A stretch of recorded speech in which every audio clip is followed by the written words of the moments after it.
Joyeux anniversaire à tous, c'est la 20e cave, on en a fait du chemin depuis cette première cave sur les Pikmin Short Movie il y a presque 2 ans. Genre je pense que j'ai fait 25 km en comptant les courses et puis... Bon, on s'en fout. Pour fêter ça, je peux évidemment pas me permettre de faire de la merde, surtout pas après la qualité titanesque que Mezouille nous a pondue avec les Mitchell contre les machines. Mais vous inquiétez pas, la cave de merde elle arrivera, ça sera la prochaine. Alors en trifouillant dans mon cerveau, j'ai trouvé un sujet assez costaud qui mérite d'être abordé, la couleur, et ça pèse au moins 150 kilos. Et oui, aujourd'hui on va reprendre grosso modo le sujet des Gremlins. Et pourquoi grosso modo? Parce que je vais remonter le temps pour parler de l'apparition même de la couleur. Et oui, parce que en y regardant bien, sans couleur, y a même pas de MP4 possible sur les Gremlins, et Mezouille, il serait au chômage. Allez, c'est plutôt vague et comme intro, c'est parfait, vous allez comprendre tout ça à travers la vidéo.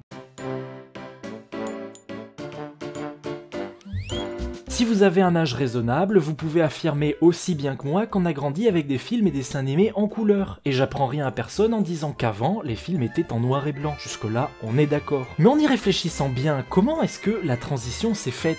Comment est-ce qu'on passe d'un Steamboat Willie en 1928 à Blanche-Neige et les 7 nains en 1937? Parce que... what the fuck, quoi. Oui. Justement, pour comprendre ça, il faut savoir où est-ce qu'on en est niveau technique dans les années 20. Alors c'est plutôt simple, côté photo, la couleur existe de façon plus ou moins répandue depuis la deuxième moitié du 19e siècle, avec des procédés de trichromie, on va y revenir, et avec l'autochrome des frères Lumière à partir des années 1900. Côté film, à part le fait de colorer à la main les pellicules noir et blanc, une seule technique arrive à tirer son épingle du jeu, et veut rien dire l'expression quand j'y pense. Bref, c'est le Technicolor.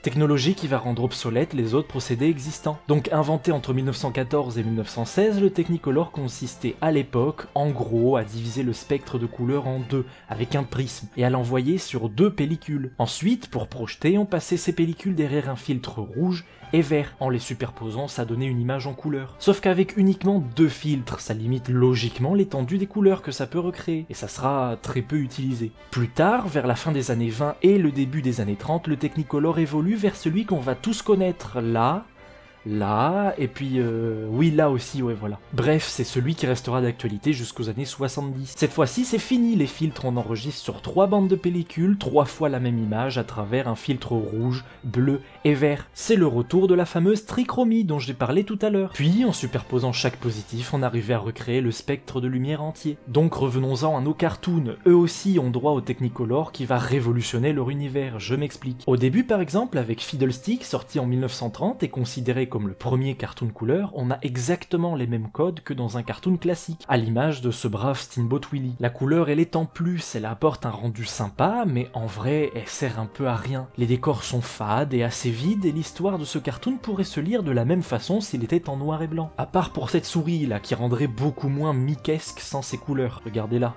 A l'inverse, dans les années 50, avec Bugs Bunny par exemple, on a une véritable explosion de couleurs, toujours avec le même Technicolor. Ça a pour effet de renforcer le décor, et de permettre une meilleure lecture de l'histoire, du perso et de tout ce que vous voulez. Par exemple, Donald, il est malade, il devient vert. Donald, il est énervé, et ça arrive souvent, il devient rouge. Autant de lectures qui sont impossibles avec simplement des nuances de gris. Pareil dans Blanche-Neige et les 7 nains, en rajoutant une explosion de couleurs via des arbres ou des fleurs, ça renforce le côté poétique et artistique de l'œuvre. En même temps, cette couleur devient un des outils principaux, un peu comme la musique. Je m'explique. Dans Blanche-Neige, à un moment, il y a une scène avec la maison totalement vide. Il fait sombre, c'est mystérieux. Comment est-ce qu'on pourrait retranscrire le mystère en noir et blanc sans mettre des petites notes de musique ou des persos qui frissonnent? De même, quand c'est la fête, t'as des couleurs partout, c'est coloré et ça bouge.